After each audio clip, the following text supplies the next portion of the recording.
to learn that the Saddledome was full of water up to row 8 or 9 is almost something you can't imagine, and we didn't really anticipate it even the night before when we were trying to button down the hatches and before we left and were told to leave because the water was rising. But it really was surreal and fairly overwhelming to begin with.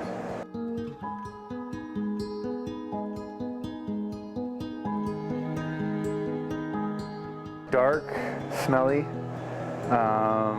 yeah, and wow. So by the time we actually got into the building, we'd pumped all the water out. There was 24 to 30 million gallons of water. We pumped it out in about a 36-hour period. So we got in with rubber boots and flashlights. And so the biggest impression was, wow, this didn't just fill up like a bathtub.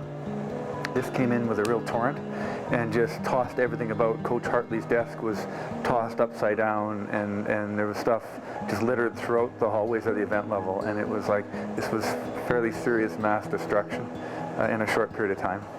Anything that was down there that came in contact with the water was destroyed, and so for us, everything down there means our main kitchen and everything we do to feed 1.5 million to 2 million people a year in this building. Our entire production room, where when people come and enjoy a game here, and our whole in-game entertainment and everything you see that's produced from a video perspective is down there, and it was destroyed. All of our staff rooms and locker rooms and all of that type of stuff to put on the event is down there, and then of course all the dressing rooms.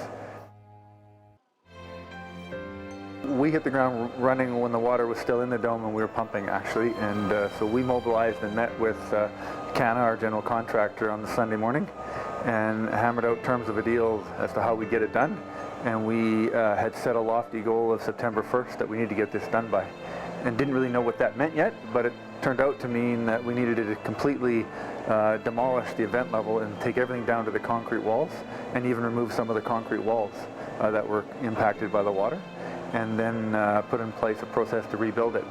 And so we hit it immediately, and we hit it hard, and we're fortunate enough to get it done.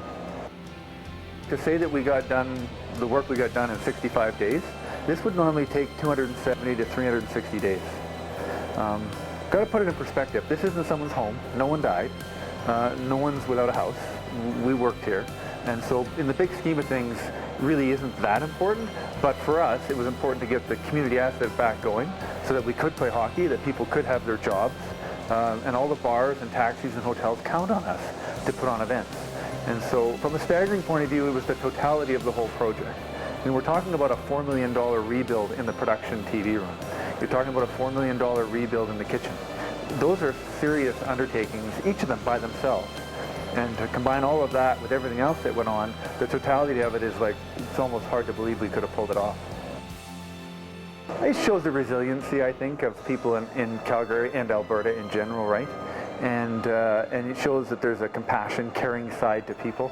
And it shows the true get-it-done attitude that exists in this province. And that is one of the reasons why we succeed. And whether it's facing this or something else, you see the spirit of the community come out and pull together and get it done.